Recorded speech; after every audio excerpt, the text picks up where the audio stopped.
जी, ये भी मेरे को सुनने में आया है कि डॉक्टर साहब ने बोल दिया था भी ज़्यादा सीरियस है और इलाज हो पाना भी अब मुश्किल है और ये तो डेड हो चुका है। डॉक्टर सर्टिफाई करेगा तभी उसको मानेगी मृत है, अदरवाइज तो उसको मृत मानेगी। तो उनको चेस्ट को प्रेस पंप किया जा रहा था और कह रहे थे कि पल्स बिल्कुल ख़त्म हो चुकी है इसकी। तो मैंने यही हाथ जोड़ के उनसे विनती की थी कि जैसे मर्जी जो मर्जी करो जी, आप मेरे भाई को बचा दो। उनके बारे में सिर्फ एक ही राय है जी, भाई तांत्रिक के पास या किसी गरुड़ के पास या कहीं भी जाने की ज़रूरत नहीं है।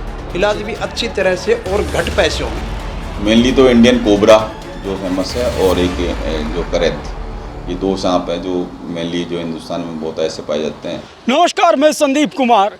एक अच्छी सलाह आपको ज़िंदगी दे सकती है और 1 मिनट की लापरवाही आपकी जान भी ले सकती है। जी हाँ, हम कैथल में जयपुर अस्पताल के बाहर हैं, जहाँ पर एक मरीज़ आया था जिसे सांप ने काट लिया था।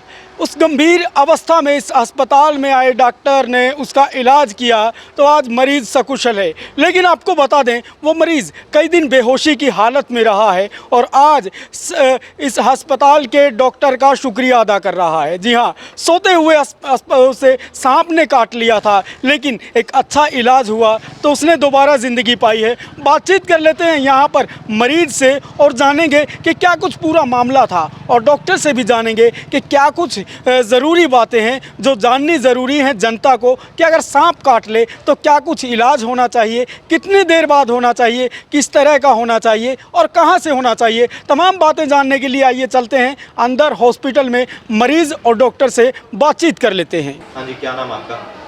मेरा नाम कड़ा है जी, मतलब शिणंद से।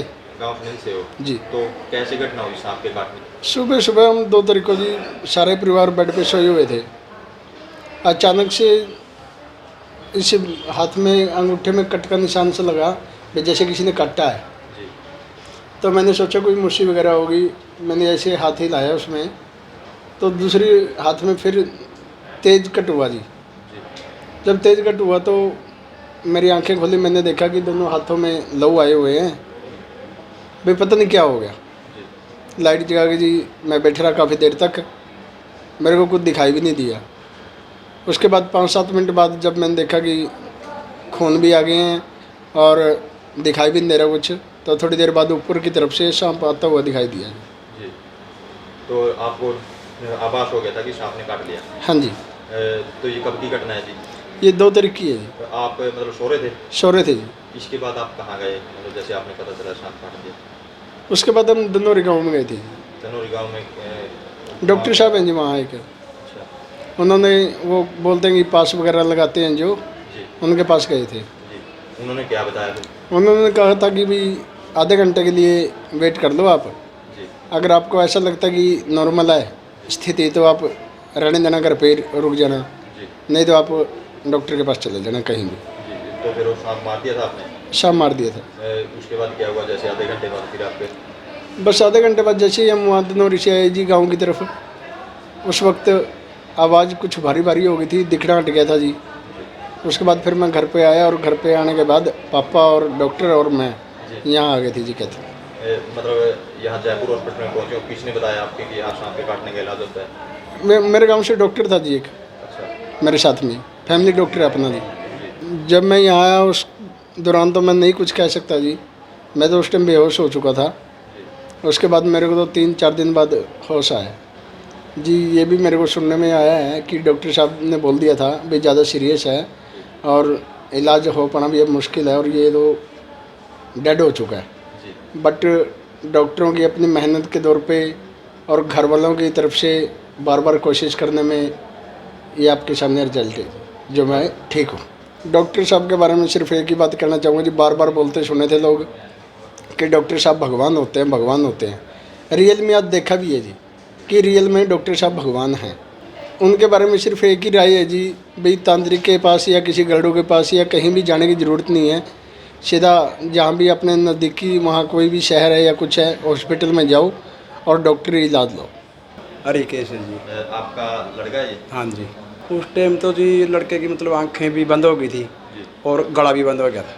डॉक्टर साहब ने यही बोला भाई इलाज करवाना या और कहीं ले जाना है। मैं कहा जी इलाज करवाना है।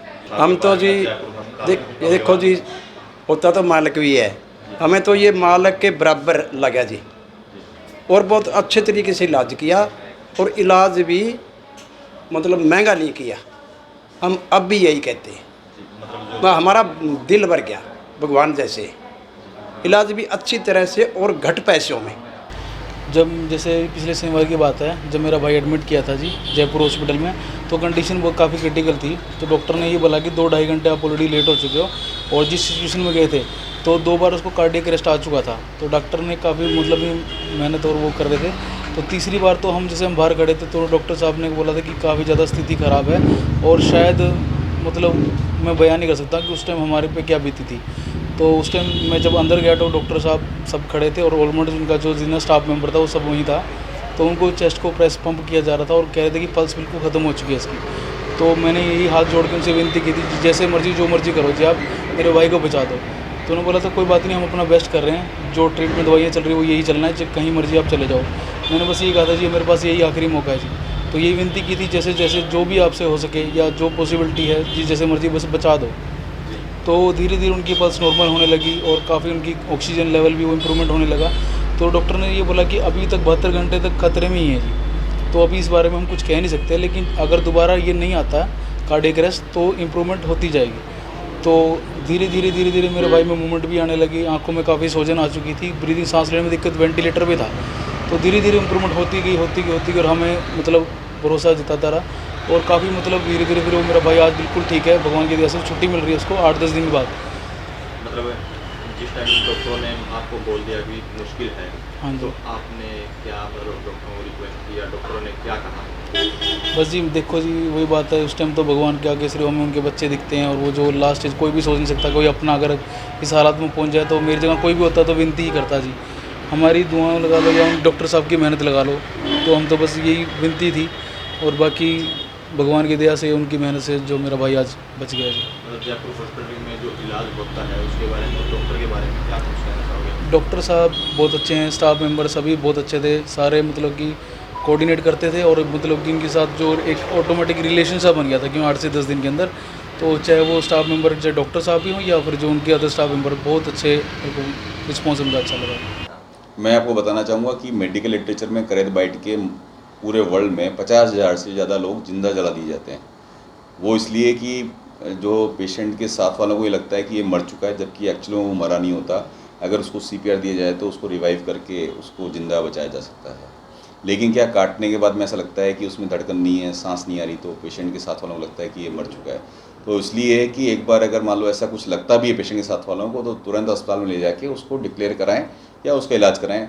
डॉक्टर सर्टिफाई करेगा तभी उसको माने कि वो मृत है, अदरवाइज तो उसको मृत मानने की जरूरत नहीं है। हाँ, वो गलत है। किसी भी क्वालिफाइड डॉक्टर को दिखाएं, क्वालिफाइड डॉक्टर से सर्टिफाई कराएं, उसका ECG हो, ब्लड प्रेशर वगैरह हो, उसके बाद ही उसको सर्टिफाई करके फिर लेके जाएँ। पेशेंट आया था, अनकॉन्शियस स्टेट में था, बेहोश था, आँखें उसकी बंद हो रही थी, खुल नहीं पा रही थी, हाथ पैर काम नहीं कर रहे थे, नब्ज़ नहीं फील हो रही थी उसमें, ब्लड प्रेशर भी उसमें नहीं था, सांस बहुत ही कम था।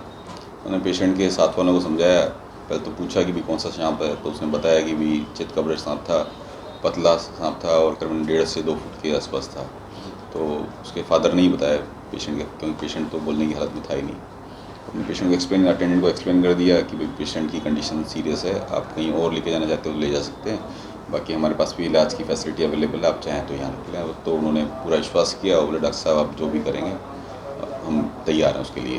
पेशेंट को ICU में लिया, ICU में लिया तो हमने ECG किया, ECG में स्ट्रेट लाइन थी उसको, तो ECG में स्ट्रेट लाइन थी, हमने तुरंत जो है CPR इसको बोलते हैं, कार्डियोपल्मोनरी रिससिटेशन बोलते हैं, तो कार्डियक मसाज किया उसका। तो हम आधा पौन घंटा करते रहे, उसमें थोड़ा सा रिवाइव हुआ, पेशेंट हल्की सी पल्स आई, उसके बाद में 10 मिनट के लिए हल्की पल्स रही होगी, हमने और भी दवाइयाँ दी, उसके दोबारा फिर वो वापस स्ट्रेट लाइन आ गई। तो रूटीन में क्या मेडिकल साइंस में ये है कि 30 से 45 मिनट का ये CPR होता है, उसके बाद में यूजुअली डॉक्टर्स डिक्लेयर कर देते हैं कि इसके बाद में पेशेंट का वापस आना बहुत मुश्किल, क्या नामुमकिन ही है। लेकिन हमें लगा कि शायद इस पेशेंट में कुछ करना चाहिए, जो हम लगे रहे उसमें, और अल्टीमेटली हम पेशेंट का 8 बजे हमने स्टार्ट किया था CPR, एंड 10:30 बजे के आसपास पेशेंट वापस पल्स और ब्लड प्रेशर और ये सब आया, और हमने सांस की देने की मशीन वेंटिलेटर के ऊपर उसको ले लिया। उसके बाद 5-6 दिन पेशेंट वेंटिलेटर के ऊपर रहा, और फिर धीरे धीरे हमने वेंटिलेटर हटाया।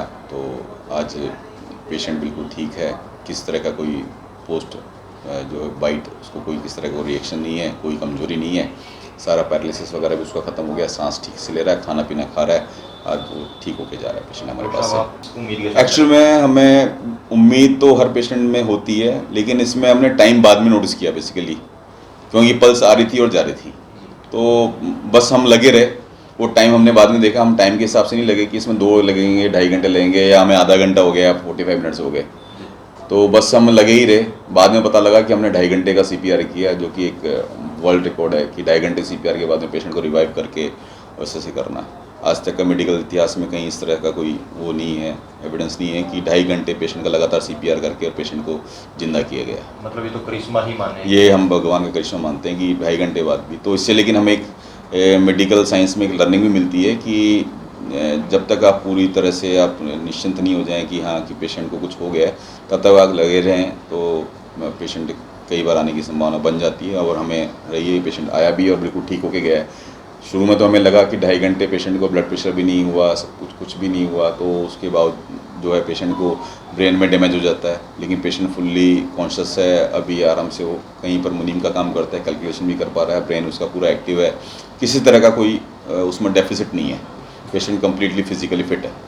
इसमें तांत्रिक के पास पहले जाते हैं, ये पेशेंट भी अपवाद नहीं है, ये भी 5:40 पे सुबह सांप ने काटा था और इसने भी 1-1.5 घंटा तांत्रिक के पास लगाया था, 8 बजे हमारे पास आया। तो उसमें ये कि 70 से 80% जो सांप है वो जहरीले नहीं होते, 10-20% सांप ही जहरीले होते हैं। तो जो भी सांप काटे, या पेशेंट के अटेंडेंट को या पेशेंट को तो नहीं पता, तो तुरंत अगर अभी तो मोबाइल कैमरे हैं तो फ़ोटो ली जा सकती है। और जो भी सांप काटे वो तो क्या है कि अगर जो नॉन जहरीला सांप है, इसमें जहर नहीं है, तो पेशेंट को ऑब्जर्वेशन में रखते हैं हम लोग कि हॉस्पिटल आ जाएगा तो हम ऑब्जर्वेशन में रखेंगे। अगर पेशेंट को कोई डेफिसिट नहीं है 24 घंटे तक, कोई न्यूरोलॉजिकल डेफिसिट नहीं है, किस तरह की कोई लकवा नहीं मार रहा है, या पेशेंट को कोई कंप्लेंट नहीं है, तो हम डिस्चार्ज कर देते हैं 24 घंटे के अंदर।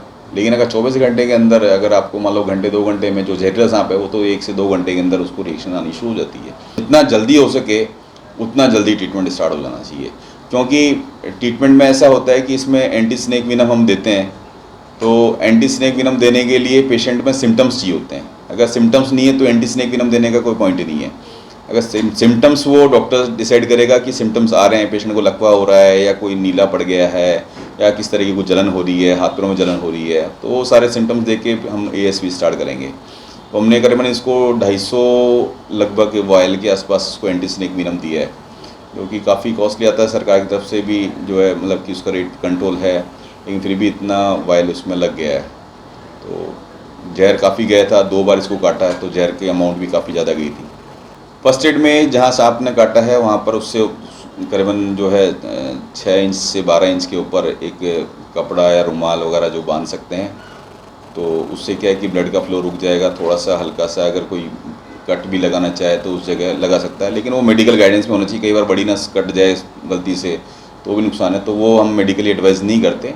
बट ये है कि एक अच्छा सा टाइट सा कपड़ा बांध दें, और उसका नब्ज़ अगर देख सकें तो वो देख लें, क्योंकि अगर बहुत ज़्यादा टाइट बांध दिया, नब्ज़ ख़त्म हो गई, तो वो भी एक दिक्कत करेगा, उसमें भी हाथ नीला पड़ सकता है, क्या पता जहरीला सांप नहीं है। तो जहाँ तक कोशिश है कि फ़र्स्ट एड से पहले सबसे पहले हम उसको डॉक्टर के पास, आसपास के डॉक्टर के पास दिखा दें, और अगर बाइट के निशान अच्छे हैं, पेशेंट को कंप्लेंट हो रही है, तो तुरंत बड़े सेंटर पे या जहाँ भी इसकी फैसिलिटी अवेलेबल है वहाँ इसको लेके जाएँ।